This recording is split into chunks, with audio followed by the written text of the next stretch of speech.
Praise the Lord. ஆண்டவராகிய இயேசு கிறிஸ்துவின் நாமத்தினாலே இன்றைக்கு உங்களை சந்திப்பதிலே மிகவும் மகிழ்ச்சி அடைகிறேன்.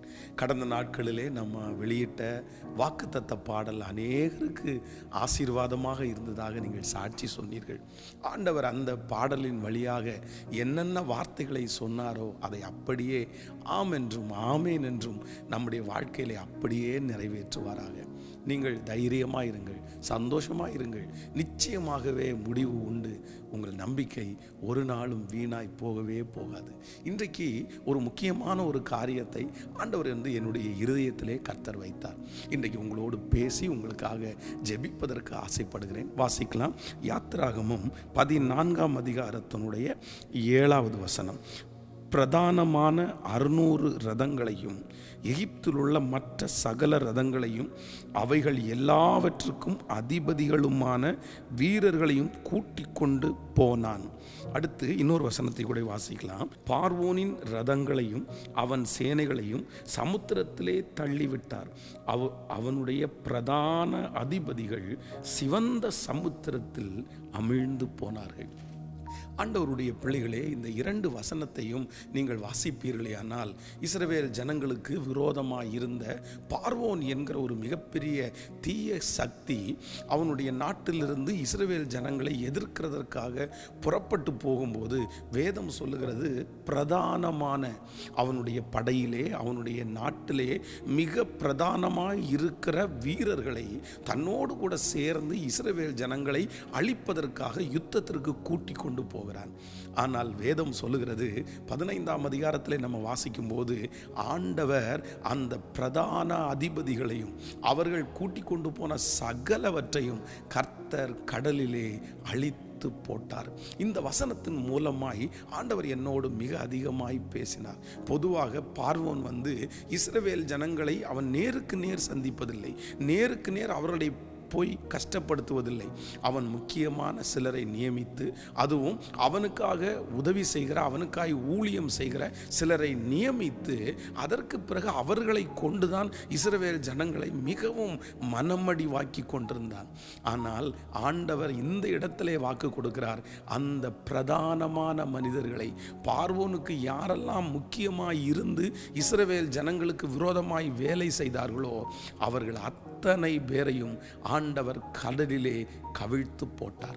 இன்றைக்கு இந்த சத்தத்தை கேட்கிற ஆண்டவருடைய பிள்ளைகளே, இந்த வார்த்தை உங்களுக்கும் எனக்கும் நடக்கும் என்று நான் நம்புகிறேன்.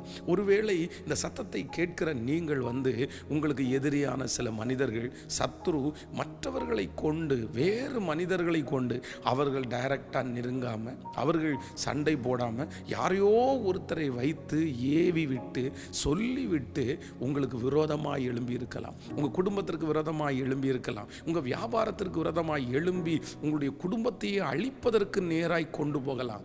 ஆனால் ஆண்டவர் இன்று வாக்கு கொடுக்கிறார், உனக்கு விரோதமாய் உங்களை பிரச்சனை செய்கிற மனிதர்கள், இன்னொருத்தரை ஏவி விடுகிற அந்த நபர்களை ஆண்டவர் தொடுவேன் என்று கர்த்தர் வாக்கு கொடுக்கிறார். பாஸ்டர், இந்த மாதிரி ஒரு நபரால் நான் ரொம்ப கஷ்டப்படுறேன், அவங்க பாட்டுக்கு இந்த மாதிரி ஒரு பிரச்சனையை ஆரம்பித்து விட்டுட்டு போயிட்டாங்க, அவங்க இந்த மாதிரி ஒரு நபரை ஏற்பாடு பண்ணி விட்டுட்டு போயிட்டாங்க, அவங்க டைரெக்டாக என்கிட்ட மோறதில்லை, அவங்க டைரெக்டாக என்ன பிரச்சனை பண்ணுறதில்ல, திட்டுறதில்லை, ஆனால் யாரையோ ஒருத்தரை கொண்டு, யாரையோ ஒரு மனிதர்களை கொண்டு, சொந்தக்காரங்களை கொண்டு, என் வீட்டில் இருக்கிற நபர்களை கொண்டு என்னை ரொம்ப ட்ரிகர் பண்ணுறாங்க, என்னால் முடியல.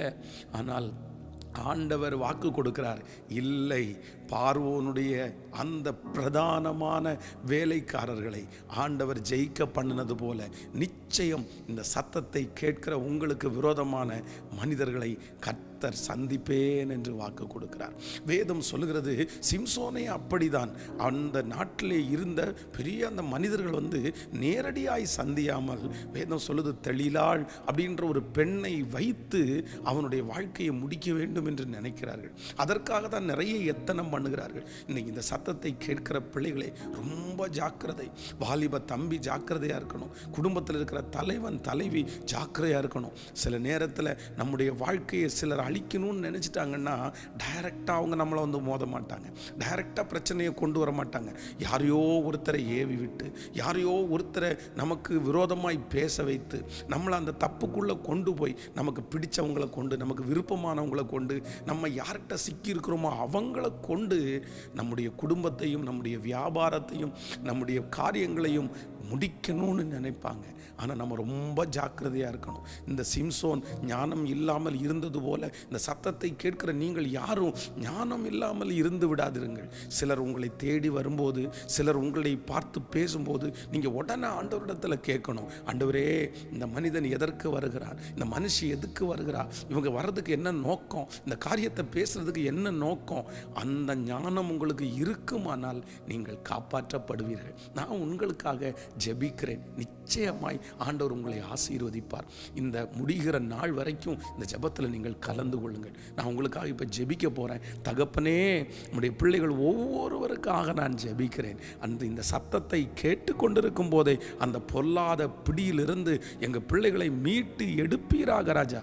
எந்த தாய், எந்த தகப்பன், ஐயோ ஆண்டவரே, இந்த பாஸ்டர் பேசுகிறது போல தான் யாரையோ ஒருத்தரை வச்சு என் பிள்ளையை எனக்கு நேராக திருப்பிட்டாங்களே, என்னுடைய கணவனாரை திருப்பிட்டாங்களே, மனைவியை திருப்பிட்டாங்களே, என் மேனேஜரை எனக்கு விரோதமாக திருப்பிட்டாங்களே அப்படின்னு அங்கலாய்க்கிறார்களோ.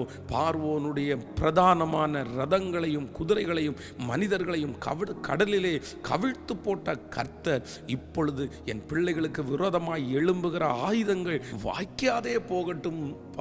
உங்க பிள்ளைகளை ஆசீர்வதிக்கிறேன். இன்று திருமண நாளை காண்கிற, பிறந்த நாளை காண்கிற உடைய பிள்ளைகளை மனதார ஆசீர்வதிக்கிறேன். அப்பா, இதோ பாரும் ஆயிரக்கணக்கான ஜெப குறிப்புகள். தகப்பனே, எங்க பிள்ளைகளுடைய இருதயத்தினுடைய குமுறல்கள் அங்கு இருக்கிறது. என் பிள்ளைகளை தொற்றுங்க ஆண்டவரே. அந்த ஜெப குறிப்புகள் சாட்சியின் குறிப்புகளாய் மாறுவதாக உங்க கிருபை தாங்கட்டும். இயேசுவின் மூலம் ஜெபம் ஏறெடுக்கிறோம் நல்ல பிதாவே, ஆமேன். ஆண்டவர் உங்களை ஆசீர்வதிப்பார். விசேஷமாக நாளைக்கு நமக்கு ஃபாஸ்டிங் ப்ரேயர் சரியாக 10 மணிக்கு ஆரம்பமாகும். அதிலே நேரடியும் லைவ்லையும் நீங்கள் கலந்து கொள்ளுங்கள். இதைவிட மிக முக்கியமானது, வருகிற 27ஆம் தேதி கோயம்புத்தூரில் இந்துஸ்தான் கல்லூரியில் வைத்து மிக ஒரு பிரம்மாண்டமான ஒரு வாலிபர் கூடுகை, ஒரு 15,000 வாலிபர்களை நாங்கள் எதிர்பார்க்கிறோம். ஆண்டவருடைய பிள்ளைகள், நீங்களும் ஜெபத்தோடு அதிலே கலந்து கொள்ளுங்கள். அதிலே முன்பதிவு செய்தால் உங்களுக்கு பென், நோட் பேட், அகைன் உங்களுக்கு போகும்போது உணவையும் முடித்த உடனே கொடுப்பார்கள். அதிலே கீழே கொடுக்கப்பட்டிருக்கிற நம்பருக்கு ஃபோன் பண்ணி நீங்கள் ஜஸ்ட் முன்பதிவு செய்து கொள்ளுங்கள். ஆண்டவர் உங்களை ஆசீர்வதிப்பார். நாம் வெளியிட்ட பாடல்களையும் அநேகருக்கு நீங்கள் அனுப்பி அதை அவர்களுக்கு ஆசீர்வாதமாக இருக்கட்டும். இந்த செய்தியும் முடிந்த வரைக்கும் ரட்சிக்கப்படாதவர்கள், ஆண்டவரை இன்னும் தெரியாதவர்கள், அவர்களுக்கு அனுப்பி அவர்களையும் சேர்ந்து ஆண்டவரை மகிமைப்படுத்துவதற்கு உற்சாகப்படுத்துங்கள். ஆண்டவர் உங்களோடு இருப்பார். உங்களுக்காக நான் ஜெபிக்கிறேன். God bless you. Praise the Lord. Praise the Lord.